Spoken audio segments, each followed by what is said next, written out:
إن الله وملائكته يصلون على النبي يا أيها الذين آمنوا صلوا عليه وسلموا تسليما الصلاة والسلام عليك يا رسول الله وعلى آلك وأصحابك يا خاتم النبيين. تمام حمد و ثنا تعریف و توصیف اللہ جل مجدہ کریم کی ذات بابرکات کے لیے جو خالق کائنات بھی ہے اور مالک ششہات بھی. اللہ جل وعلا کی حمد و ثنا کے بعد رسول رحمت شفیع معظم نبی محتشم اللہ کے پیارے امت کے سہارے رب کے محبوب دانائے غیوب مالک رقاب امم فخر ارض و عجم والی کون و مکان سیاہ لا مکان سید انس و جان سرور لالا رخم نیر تاباں سرنشین مہوشاں ماہ خوباں شہنشاہ حسینہ تتیمہ دوراں سرخیل زہرہ جمالہ جلوہ صبح ازل نور ذات لم یزل باعث تکوین عالم فخر آدم و بنی آدم نیر باتحا رازدار ما اوہا شاہد ما طغا صاحب علم نشرہ معصوم آمنہ احمد مجتبی حضرت محمد مصطفیٰ صلی اللہ علیہ وآلہ وسلم کے حضور ناز میں اپنی عقیدتوں ارادتوں اور محبتوں کا خراج پیش کرنے کے بعد عالی مرتبہ ذی وقار علماء کرام حضرات سامعین بالخصوص صدر مجلس حاضر عالی مرتبہ قبلہ صاحبزادہ معظم الحق معظم زیدہ مجدہ علمہ عملہ عمرہ و شرفہ. میری یہ فیروز بختی ہے کہ اس خانقاہ معلیٰ پہ حاضر ہونے کا شرف اور موقع نصیب ہوا. قبلہ صاحبزادہ صاحب سے متعدد مرتبہ ملاقات کا شرف حاصل ہوا. ان کے دلبرانہ انداز نے طبیعت میں بڑی محبت پیدا کی اور مجھے خود شوق تھا کہ اس خانقاہ عالیہ پہ حاضری کا شرف پاؤں. سو حکم ہوا تو میں علالت طبع کے باوجود حاضری کو سعادت سمجھتے ہوئے آپ کے سامنے موجود ہوں. کچھ وقت کے لیے جس نازک اور حساس موضوع پر مجھے کچھ کہنے کا حکم دیا گیا ہے اس پہ گفتگو کرنے کے بعد اپنے موضوع کو سمیٹ لوں گا. اللہ میری زبان پر کلمۃ الحق جاری فرمائے. یہ بات طے ہے اور ہمارا اساسی اور اجماعی عقیدہ ہے کہ حضور آخری نبی ہیں. حضور کے بعد نہ کوئی نبی آ سکتا ہے نہ رسول آ سکتا ہے. بس خدا بر ما شریعت ختم کر بر رسول ما رسالت ختم کر. ہمارے آقا پر رسالت کا بھی اتمام ہو گیا, نبوت کا بھی اتمام ہو گیا. میں آپ سے ایک سوال پوچھنا چاہتا ہوں اور وہ یہ کہ جتنے بھی اللہ کے جلیل القدر نبی ہوئے ہیں کسی کی حفاظت اللہ نے اپنے ذمہ کرم پہ نہیں دی, حتیٰ کہ کچھ نبی شہید بھی کر دیے گئے. بنی اسرائیل نے 70 نبیوں کو شہید کیا. اس کے علاوہ بھی انبیاء علیہ السلام شہید کیے گئے. وہ اللہ کے سچے نبی تھے, لیکن حضور علیہ السلام کی حفاظت اللہ نے اپنے ذمہ کرم پہ لی. واللہ یعصمک من الناس، جب یہ آیت کریمہ نازل ہوئی تو اس وقت حضور ایک خیمے میں تشریف فرما تھے اور ایک صحابی حضور علیہ السلام کے پہرے پر کھڑا تھا، تو آقا کریم نے سر انور خیمہ پاک سے باہر نکالا۔ اس آیت کریمہ کی نزول کے بعد اسے فرمایا تم اب چلے جاؤ، میری حفاظت میرے رب نے اپنے ذمہ کرم پہ لے لی۔ سوال یہ ہے کہ باقی نبی بھی تو اللہ کے سچے نبی تھے، ان کی حفاظت اللہ نے اپنے ذمہ کرم پہ کیوں نہیں لی اور حضور کی حفاظت اپنے ذمہ کرم پہ کیوں لی؟ دوسرا سوال یہ ہے کہ جتنے بھی منزل من اللہ کتابیں ہیں، 104 کتابیں اور صحیفے ہیں کوئی، ان میں کسی کتاب کی حفاظت اللہ نے اپنے ذمہ کرم پہ نہیں لی سوائے قرآن مجید کے۔ اسی لیے ان کتابوں میں تحریف راب آ گئی، لوگوں نے اپنی مرضی سے کچھ چیزیں کتابوں میں شامل کر لی اور جو ان کی مرضی کی نہیں تھی ان چیزوں کو نکال دیا۔ 100 صحیفے ہیں اور 4 کتابیں ہیں، ان میں تحریف راب آ گئی، لیکن قرآن مجید کی حفاظت اللہ نے اپنے ذمہ کرم پہ لی اور اس کا ظاہری اہتمام یہ کیا کہ اس کا حفظ آسان کر دیا۔ 7 سال کا بچہ بھی پوری کتاب کا حافظ ہوتا، اور اگر میں تلاش کروں تو اس مجلس میں مجھے درجنوں حفاظ مل سکتے ہیں، تو پورا عالم اسلام پڑا ہوا ہے۔ اور یہ دور، جس دور کی بات میں کر رہا ہوں، یہ امت کے عروج اور پاک پن کا دور نہیں ہے۔ تو جب امت کے عروج کا زمانہ ہوتا ہوگا تو پھر کیا عالم حفاظ کا ہوتا ہوگا؟ بلکہ وہ زمانہ تو ایسا تھا کہ ایک شخص کو 6 لاکھ حدیثیں زبانی یاد تھی، اور شوق اور وارفتگی کا عالم یہ تھا کہ امام محمد بن حسن الشیبانی رحمۃ اللہ تعالی علیہ جب درس حدیث دینے بیٹھتے تو آپ کی گفتگو کو سننے کے لیے جو لوگ آیا کرتے، کچھ تو محض سماعت کرتے، کچھ اس کو نوٹ بھی کرتے تھے، تو منتظمین کی جانب سے ان کے لیے ایک مجلس میں 4 ہزار دعوتیں رکھی جاتی، تو کیا وہ عالم ہوتا ہوگا؟ تو یہ ظاہری اہتمام کیا کہ اس کتاب کے حفظ کو لوگوں کے لیے آسان کر دیا۔ سوال یہ ہے کہ باقی منزل من اللہ کتابیں بھی اللہ کا سچا کلام ہے، اور یہ علماء تشریف فرما ہیں، ان سے پوچھئے کہ نفس کلام ہونے کے ناطے سے ساری کتابیں اور صحیفے برابر ہیں۔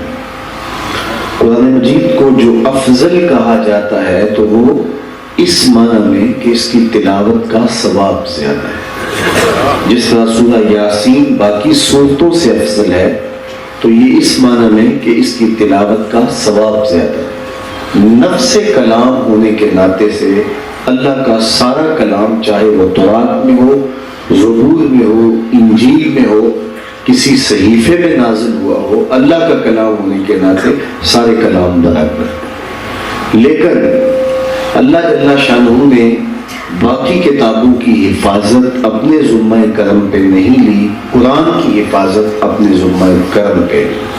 انبیاء علیہ السلام کو شہید کر دیا گیا اور حضور کی حفاظت اللہ نے اپنے ذمہ کرم پہ لی۔ تو اس کا جواب یہ ہے کہ اگر کسی نبی کو شہید کر دیا جاتا ہے تو کوئی بات نہیں، نیا نبی آنے والا ہے جو دین کے کام کو جاری رکھے گا، وہ تسلسل ختم نہیں ہوگا۔ اس کو بھی شہید کر دیا جاتا ہے، نیا نبی آنے والا ہے۔ اور اگر حضور علیہ السلام کو نقصان پہنچتا تو حضور کے بعد تو نبی کوئی نہیں تھا۔ اس لیے کس طرح اتمام دین ہوتا ہے، اسی طرح ایک کتاب میں تحریف راہ پا جاتی ہے تو کوئی بات نہیں، اس کی جگہ نئی کتاب آنے والی، نیا صحیفہ آنے والا ہے۔ لیکن اگر قرآن مجید میں بھی تحریف راب آ جاتی تو پھر قرآن کے بعد تو کوئی کتاب ہی آنے والی نہیں ہے. فَبِأَيِّ حَدِيثٍ بَعْدَهُ يُؤْمِنُونَ. تو پھر قیامت تک انسانیت کے لیے ہدایت کا چشمہ صافی کہاں ہوتا؟ تو قرآن مجید کی حفاظت کا اہتمام کر کے اس بات کا اعلان کیا کہ قرآن آخری کتاب ہے، اس کے بعد کسی کتاب کی کوئی گنجائش نہیں. اور حضور نبی رحمت صلی اللہ علیہ وآلہ وسلم کی حفاظت فرما کر کے اتمام دین کیا، اور وہ بابرکت دن پھر اس امت کو نصیب ہوا کہ جب یہ فرمان اترا کہ آج ہم نے تمہارا دین مکمل کر دیا. پھر حضور نے صحابہ سے فرمایا کہ لوگوں، میں تمہیں جو میرے ذمے میرے رب نے پیغام لگایا تھا کیا وہ پہنچا دیا ہے؟ تو لوگوں نے کہا ادیتا و نصحتا، آپ نے حق ادا کر دیا. تو پھر پوچھا، تو پھر انہوں نے یہی بات کہی. تیسری مرتبہ جب پوچھا اور انہوں نے یہ بات کہی تو حضور نے فرمایا اے اللہ گواہ ہو جا، تیرے بندے کیا گواہی دے رہے ہیں. تو حضور نے اتمام کیا، اور آقا کریم علیہ السلام جب اتمام دین کر دیتے ہیں اور خود ان کا وجود تمام صفات کمالیہ کا جامع ہے، تو پھر کسی نبی کی ضرورت باقی نہیں رہتی، کسی رسول کی ضرورت باقی نہیں رہتی. اور انسانی ہدایت کے لیے قیامت تک یہ چشمہ صافی قرآن مجید کی صورت کے اندر موجود ہے. اور ایک بات آپ اہل طریقت کے لیے یہ بھی کرنا چاہوں گا کہ پچھلی امتوں میں کچھ عرصہ تک ولایت کا سلسلہ چلتا، لیکن پھر یہ سلسلہ موقوف ہو جاتا، اس لیے کہ نیا نبی آ جاتا. لیکن اس امت کی من جملہ خصوصیات میں سے ایک خصوصیت یہ ہے کہ اس امت میں قیامت تک ولی موجود رہیں گے تا آنکہ خاتم الاولیاء حضرت امام مہدی تشریف لائے. تو یہ اسی لیے تھا کہ نبی کوئی نہیں تو ولایت کے چشمے خشک نہیں ہونے چاہیے تاکہ ہدایت کا سلسلہ جاری رہے. باقی ظاہر ہے کہ جس چیز کی قبولیت ہو، جس چیز کی ڈیمانڈ ہو، تو 2 نمبر بھی اسی کا آتا ہے. جس کی اصل کو کوئی پوچھتا نہ ہو اس کا 2 نمبر نہیں آتا ہے. اس لیے میرے اور آپ کے آقا و مولا نے فرمایا کہ میرے بعد 30 دجال اور کذاب ہوں گے جو یہ گمان کریں گے کہ ہم اللہ کے نبی ہیں. تو فرمایا وہ کذاب ہوں گے، جھوٹے ہوں گے، میں آخری نبی ہوں، میرے بعد کوئی نبی نہیں ہے. دعوت فکر یہ ہے کہ مختلف زمانوں میں مختلف لوگ آئے اور انہوں نے ادعائے نبوت کیا، لیکن جب وہ اپنے منطقی انجام کو پہنچے تو ان کے جھوٹے متبعین بھی ان کے ساتھ ہی اپنے منطقی انجام کو پہنچ گئے. لیکن یہ کیا ہوا کہ 2 لوگ ایسے تھے کہ ان کے مرنے کے 100 سال بعد بھی ان کے جھوٹے متبعین آج تک دھرتی کے اوپر موجود ہیں. ایک قادیان کا مرزا دجال اور ایک ایران کا بہاؤلہ. اس کے علاوہ ماضی میں جتنے بھی لوگ تھے جنہوں نے ادعائے نبوت کیا، جب خاص کم جہاں پاک جب ان کی موت واقع ہوئی، منطقی انجام کو پہنچے، تو ان کے ماننے والے بھی، ان کے متبعین بھی ختم ہو گئے. لیکن یہ سلسلہ ان 2 لوگوں کا ابھی تک کیوں جاری ہے، یہ بڑی اہم بات ہے.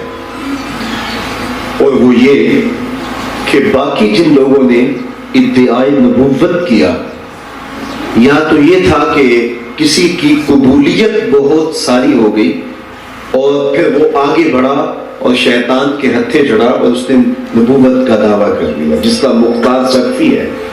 قاتلان حسین کے بدلے میں جب اس کو مقبولیت عامہ حاصل ہوئی اور لوگ اس سے بہت پیار کرنے لگے تو وہ ادعائے نبوت تک جا پہنچا. اسی طرح نبی اتنا ذہین تھا، کہتے دور کہیں گرد اڑ رہی تھی اللہ نے اس کو جو صلاحیتیں دی تھی، بصارت، سماعت اور باقی صلاحیتیں، کہ دور کہیں گرد و غبار اڑ رہی تھی، کسی نے کہا آندھی ہے، کسی نے کہا بگولا ہے، کسی نے کہا شاید کوئی سوار آ رہا ہو، تو نبی ہنس کے کہنے لگا کوئی سوار آ رہا ہے اور وہ گڑ کھاتا آ رہا ہے۔ تو لوگوں کو بڑی حیرت ہوئی کہ جہاں سے لوگوں کو سوار بھی دکھائی نہیں دے رہا اور یہ اگلی بات بتا رہے۔ خیر جب وہ سوار قریب آیا تو وہ واقعہ ہی گھوڑے کے اوپر بیٹھا ایک سوار تھا، اور جب قریب پہنچا تو واقعہ اس کے ہاتھ میں گڑ کی پیسی تھی۔ تو نبی سے لوگوں نے پوچھا کہ جہاں سے لوگوں کو گھوڑا بھی نظر نہیں آ رہا تھا وہاں سے آپ کو گڑ کیسے نظر آ گیا؟ تو اس نے اس سے بھی حیرت انگیز بات کر دی۔ اس نے کہا اس کے گرد مکھیاں اڑ رہی تھی، اس لیے میں نے اندازہ کیا گوڑی کھا رہا ہوگا۔ تو اتنا ذہین تھا، اور بھی بہت سارے ایسے واقعات ہیں نبی کے، تو ان ذہانتوں کی وجہ سے شیطان کے ہتھے چڑھ گیا اور سمجھا کہ میں نبی ہوں۔ تو مختلف زمانوں میں مختلف لوگوں نے مختلف وجوہات کی بنیاد پر ادعائے نبوت کیا۔ جب منطقی انجام کو پہنچے تو ان کے جھوٹے متبعین بھی اس کے ساتھ ہی رخصت ہو گئے۔ لیکن یہ دو نام جو میں نے آپ کے سامنے لیے ہیں، مسلمہ پنجاب مرزا قادیانی اور بہاءاللہ، یہ از خود یہ دعویٰ لے کر نہیں آئے تھے، بلکہ برطانیہ کی نوآبادیاتی وزارت نے ان کو کھڑا کیا تھا۔ جب انہوں نے نوآبادیاتی نظم قائم کیا تو مسلمانوں کو کس طرح دبایا جائے اور کس طرح ان کو مغلوب رکھا جائے، تو اس کے لیے انہوں نے یہ رپورٹ لی، اپنے ذمہ دار لوگوں کو بٹھایا، تھنک ٹینکس بٹھائے کہ بتایا جائے کہ مسلمانوں کو کمزور کس طرح کیا جا سکتا ہے۔ ہوتا یہ ہے کہ دنیا کے اوپر کوئی تہذیب جب دم توڑتی ہے تو دوبارہ سر نہیں اٹھا پاتی۔ دنیا کے اوپر سلطنت روما جب اپنا وجود کھوتی ہے تو دوبارہ اس تہذیب کے نشان بھی مٹ جاتے ہیں۔ آل ساسان نے 3150 سال ایران پہ حکومت کی ہے، اور 150 حکمران یکے بعد دیگرے اس ایک خاندان کے تخت نشین ہوئے، لیکن یہ تہذیب جب مٹی تو پھر اس کے بعد اس کا نشان بھی باقی نہ بچا۔ لیکن امت محمدیہ کے اندر کون سی توانائی ہے کہ ان کو بغداد میں اجاڑا گیا، ان کے سروں کی کھوپڑیوں سے مینار تعمیر کیے گئے، ان کو دجلہ کے اندر بہایا گیا، ان کے کتب خانے جلائے گئے، لیکن یہ پھر دوبارہ کھڑے ہو جاتے ہیں۔ تو وہ کون سی توانائی ہے، وہ کون سی طاقت ہے جو انہیں مرنے نہیں دیتی؟ انہوں نے سال ہا سال کی محنت کے بعد کہا کہ 4 چیزیں ہیں جو اس امت کو مرنے نہیں دیتی، اور اگر ہم وہ 4 چیزیں ختم کرنے میں کامیاب ہو جائیں تو یہ امت اپنا وجود کھو دے گی۔ وہ 4 چیزیں کون سی ہیں؟ پہلی چیز جو اس امت کو مرنے نہیں دیتی وہ قرآن مجید ہے۔ قرآن مجید ان کی تھیوری ہے، اور یہ مٹے ہوئے بھی دوبارہ کھڑے ہو جاتے ہیں۔ اگر قرآن مجید میں شکوک و شبہات پیدا کر دیے جائیں اور اس میں کوئی تغیر ممکن ہو تو پھر ہم ان کو توڑ سکتے ہیں۔ دوسری بات جو انہیں مرنے نہیں دیتی، انہیں مٹنے نہیں دیتی، اور جو ہے وہ خاشاک کے اندر اور خاک کے اندر بھی چنگاری شعلہ جوالہ بن جاتی ہے، وہ عشق رسالت مآب صلی اللہ علیہ وسلم کی دولت ہے۔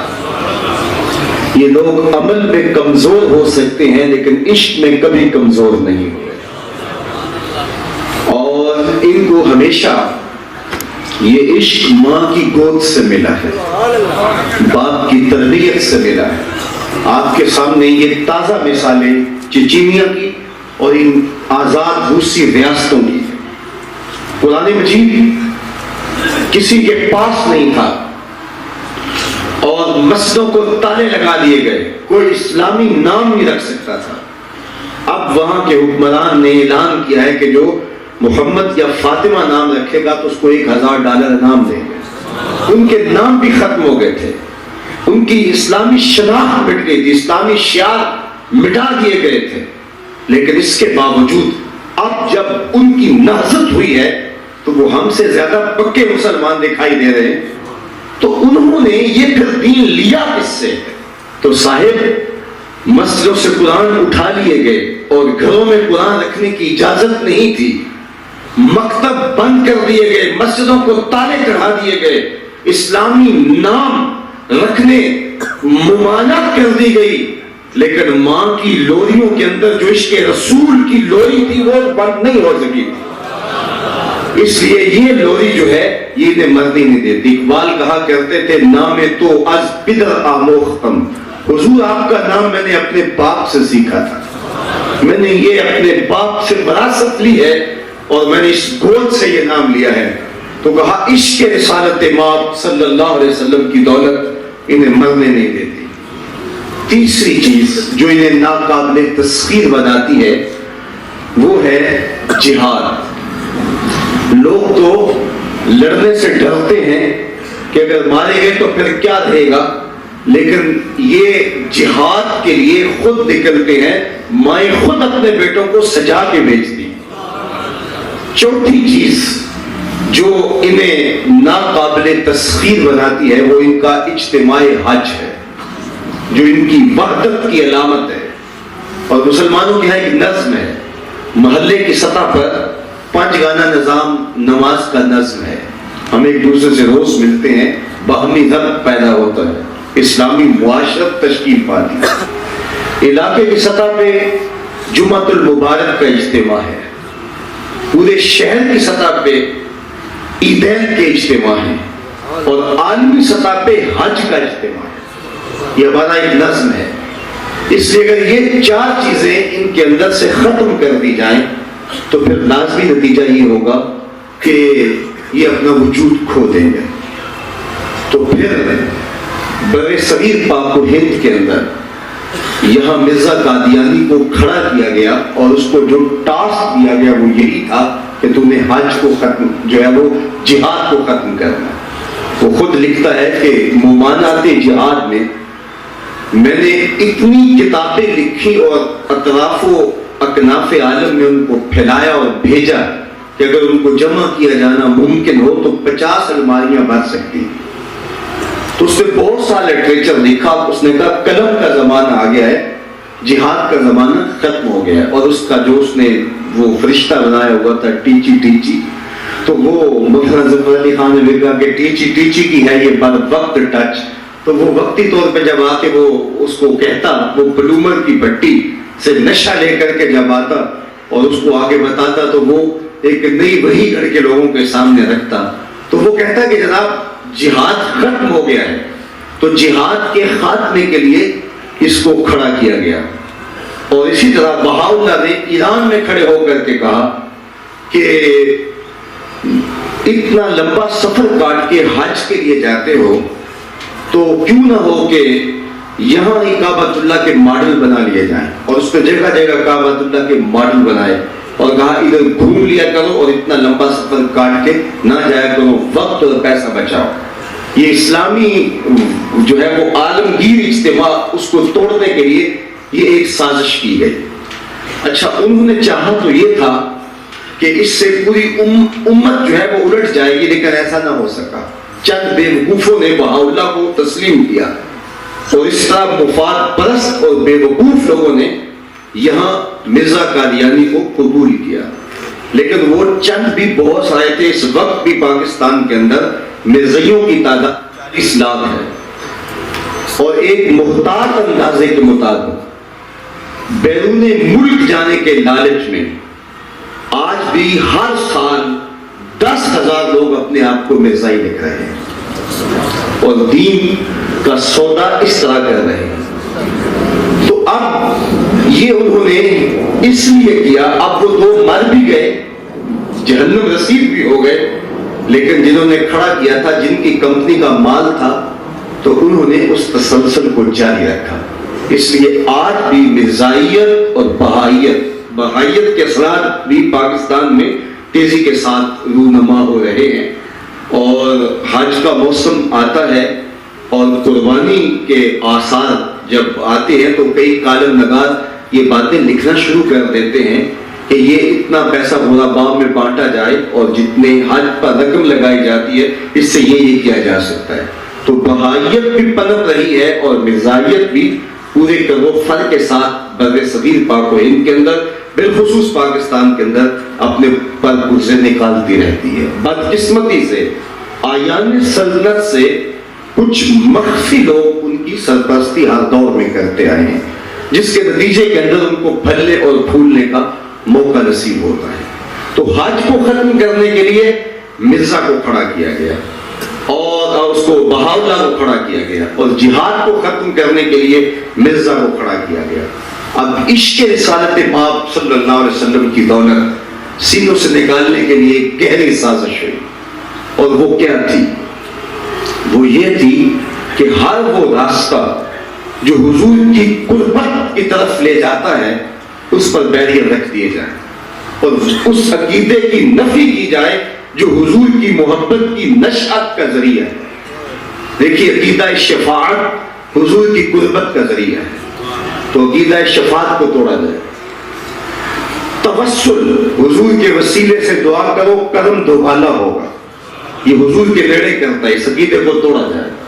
حیات النبی کا عقیدہ حضور کی قربت کا سبب و ذریعہ ہے، اس عقیدے کو توڑا جائے تاکہ لوگ رسول کریم سے دور ہو. استغاثہ ندا ہر وہ عقیدہ جو قریب کرتا ہے، اختیارات ان سے لوگوں کی نفی کی جائے اور لوگوں کو دور کیا جائے.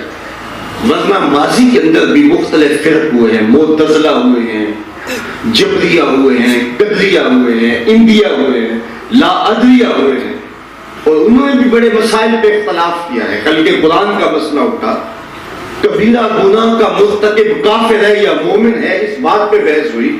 اس عنوان سے بحث چھڑی کہ حرام کیا رزق کہلائے گا یا نہیں کہلائے گا. ماضی میں بہت سارے عنوانات پر بحث ہوئی، لیکن تاریخ اسلام کی اٹھا کر کے دیکھ لیجئے، نو آبادیاتی نظم سے پہلے حضور کی ذات پر کبھی بحث نہیں ہوئی تھی. حضرت شیخ عبدالحق محدث دہلوی تتمہ مدارج النبوہ میں لکھتے ہیں کہ ہزارہ مسائل کے اندر اختلافات پیدا ہو چکے ہیں، لیکن اللہ کا شکر ہے کہ حضور کی حیات طیبہ کے بارے میں تو کوئی اختلاف نہیں ہے.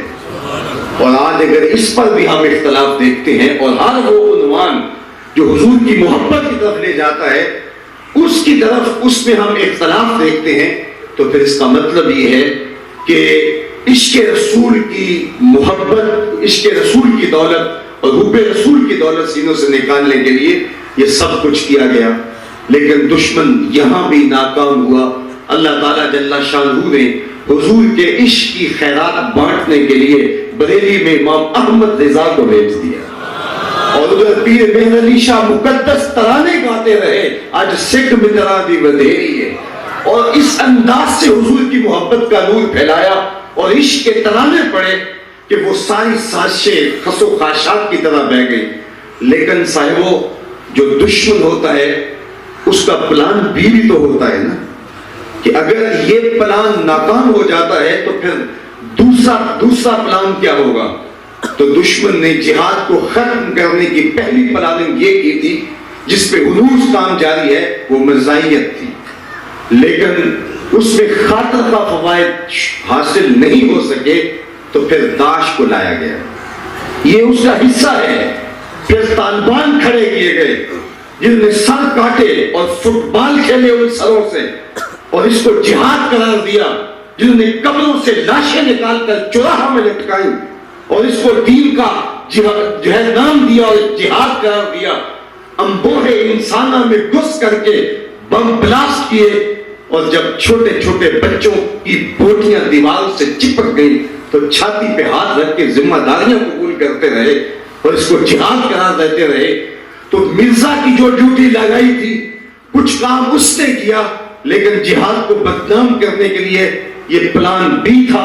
اور پھر میں آپ کو یہ بھی بیان کروں کہ جس طرح حج کو ختم کرنے کے لیے بہاؤلہ کو کھڑا کیا گیا تھا لیکن اس سے کچھ ہو نہ سکا، تو پلان بھی یہ تھا کہ حج غیر مؤثر کر دیا جائے.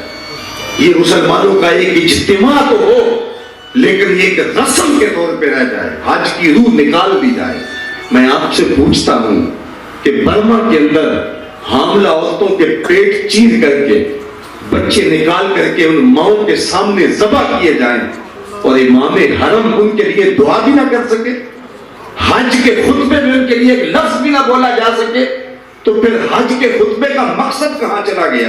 اقبال تو اس وقت چیخا تھا، اقبال کوئی پوچھے یہ زائرین حرم سے، اقبال کوئی پوچھے یہ زائرین حرم سے حرم کا تحفہ کیا زمزم کے سوا کچھ اور نہیں؟ جو بھی آتا ہے زمزم اور ٹھٹھلے پیش کرتا ہے، میاں وہاں سے جو پیغام لینے گئے تھے، روشنی لینے گئے تھے، وہ کہاں ہے؟ تو حج کی مقصدیت کو توڑنے کے لیے ایسے لوگ بٹھائے گئے۔ میرے جملے بوجھل نہیں ہیں اور حقیقت حقیقت ہوتی ہے۔ مجھے یہ بتائیے کہ خادم حرمین شریفین بھی کیا امریکہ مقرر کرے گا اور وہ خادم حرمین ہوگا؟ تو آج ہمیں آنکھیں کھول کے جینے کی ضرورت ہے۔ آج 4 دانگے عالم کے اندر ہمارے خلاف سازشوں کے جال بچھے ہوئے ہیں، ہماری ہر وہ قدر پامال کی جا رہی ہے اور ہمارا وہ عقیدہ جو ہمیں توانائی، قوت اور زور دیتا ہے، اس کو توڑنے کی کوشش کی جا رہی ہے۔ اس وقت ہمیں جوش بھی درکار ہے، لیکن جوش سے کہیں زیادہ ہمیں ہوش درکار ہے۔ ہمیں آنکھیں کھول کر کے جینا ہے، نئی نسل کے سوالات بھی سمجھنے ہیں اور ان کو مناسب انداز سے جواب بھی دینا ہے، ختم نبوت پہ کام بھی کرنا ہے، لیکن اپنی زبان بھی بگڑنے نہیں دینی، اپنے لہجوں کی تلخی سے لوگوں کو رسول کریم کے لائے ہوئے نظام سے دور بھی نہیں کرنا۔ اس وقت علماء کی ذمہ داریاں فضول تر ہو گئی ہیں، وہ بڑی مشکل جگہ پہ بیٹھے ہیں اور اس وقت وہ حساس مرحلے پہ کھڑے ہیں اور انہیں ایک ایک لفظ توڑ کے بولنا پڑے گا اور حالات کی تلخیوں کا مقابلہ بھی کرنا پڑے گا، حضور کی ناموس پہ پہرا بھی دینا پڑے گا، اور اگر ضرورت پڑی تو پھر اگر سرے دار پہ سروں کا چراغاں کرنا پڑا تو پھر وہ منزل بھی نبھانی پڑے گی۔ اور حضور کی ناموس کے لیے ہم نے کبھی بھی اس بازار کے اندر کبھی بھی گھاٹا نہیں کھایا ہے۔ ہم تو جانوار کے پھر بھی کہتے ہیں حق تو یہ تھا کہ حق ادا نہ ہوا۔ یہ جو قانون ختم رسالت مآب صلی اللہ علیہ وسلم کا بدلا گیا ہے اور اللہ نے توفیق نصیب فرمائی پوری امت کو کہ وہ کھڑی ہو گئی اور وہ مجبور ہو گئے اور دوبارہ اصلی حالت میں انہوں نے بحال کر دیا۔ میں نے کہا تھا اس دن کہ یہ قانون جو اس کا ایک ایک حرف جو ہے اس کے پیچھے ہزاروں شہادتیں موجود ہیں۔ ختم نبوت پر 53 کی تحریک میں اور 74 کی تحریک میں 10,000 لوگوں نے شہادتیں پیش کی ہیں۔ تو یہ جو قانون لکھا یہ خالی لفظ نہیں ہے، ایک نقطے کے پیچھے شہادتیں ہیں، ایک ایک لفظ کے پیچھے شہادتیں ہیں، ایک ایک حرف کے پیچھے شہادتیں ہیں۔ تو ہمارے اسلاف نے قربانیاں دی تھی اور وہ کیا جذبات تھے اور وہ کیا امنگیں تھی کہ مال روڈ کے اوپر ایک خاتون جو کہ بیوہ تھی اور اپنے یتیم بچے کو پال پوس کے جوان کر کے آج اس کے سر پہ سینے سجا کے اس کو بہانی جا رہی تھی کہ تڑ تڑ گولیوں کی آواز آ رہی تھی، تو اس نے پوچھا یہ کیا ہے؟ تو لوگوں نے کہا ختم نبوت کے جانثار جانے دے رہے ہیں۔ تو اس نے بیٹے کا سینہ اتار دیا اور بارات سے معذرت کر دی اور بیٹے سے کہا بیٹا میں تجھے دودھ معاف نہیں کروں گی اگر حضور کے نام پہ جان نہیں مارا۔ اور پھر جب بیٹا گولیوں سے چھلنی ہو کے گرا تو اس کے بدن سے خون بہہ رہا تھا، اس نے اپنی ماں کو آواز دی، میری ماں میری آواز سنتی ہے تو بھاگ آ، دیکھ تیرے پتر نے کوئی گولی پشت پہ تو نہیں کھائی، دیکھ تیرے بیٹے نے ساری گولیاں سینے پہ کھائی۔ جس دھج سے کوئی مقتل میں گیا وہ شان سلامت رہتی ہے، اس جان کی کچھ پرواہ ہی نہیں، یہ جان تو آنی جانی ہے۔ تو صاحب ہماری خانقاہوں کا یہ دستور رہا ہے اور ہمارے زاویوں کے یہ ضابطے رہے ہیں، ہمارے مدارس کے یہ ضابطے رہے ہیں کہ جب بھی ضرورت پڑی ہے تو یہ سارے لوگ میدان میں موجود رہے اور اب بھی سارے لوگ میدان کے اندر موجود ہیں اور انشاءاللہ ختم نبوت پہ آنچ نہیں آئے گی۔ ہمارے اسلاف نے قربانیاں دے کے اور محنت اور ان کی ان کی کوششوں کے نتیجے میں یہ ضابطہ طے پایا تھا. آج اصلی صورت میں دوبارہ بحال ہوا. امت کا یہ بھی مطالبہ ہے کہ جس کے جو ذمہ دار لوگ ہیں ان کو بھی برطرف کیا جائے اور ان کو قرار واقعہ سزا دی جائے. باقی حضور کا نام کل بھی روشن تھا، میرے حضور کا نام آج بھی روشن ہے. اقبال کے سارے کلام کا رس نچوڑیں تو جوس یہ نکلتا ہے کہ محمد سے وفا تو نے تو ہم تیرے ہیں. یہ جہاں چیز ہے کیا لوح و قلم تیرے ہیں. اقبال کہتے ہیں حضور سے وفا کرو پھر قلم بھی تمہیں دے دیں گے، تختی بھی تمہیں دے دیں گے، پھر جو لکھنا ہوا خود ہی لکھ لینا. تمہاری تقدیر کے فیصلے واشنگٹن میں نہیں ہوں گے بلکہ خدا بندے سے خود پوچھے گا بتا تیری رضا. لیکن شرط یہ ہے کہ وفا کا رشتہ حضور کے ساتھ مستحکم اور مضبوط ہونا چاہیے. ان زاویوں پہ، ان خانقاہوں پہ حضور کے ساتھ ربط باطن مضبوط ہوتا ہے. میں کدے میں آنے والوں میں کدا مت چھوڑنا، جینے مرنے کا کچھ مزہ ہے تو میں خانے میں ہے.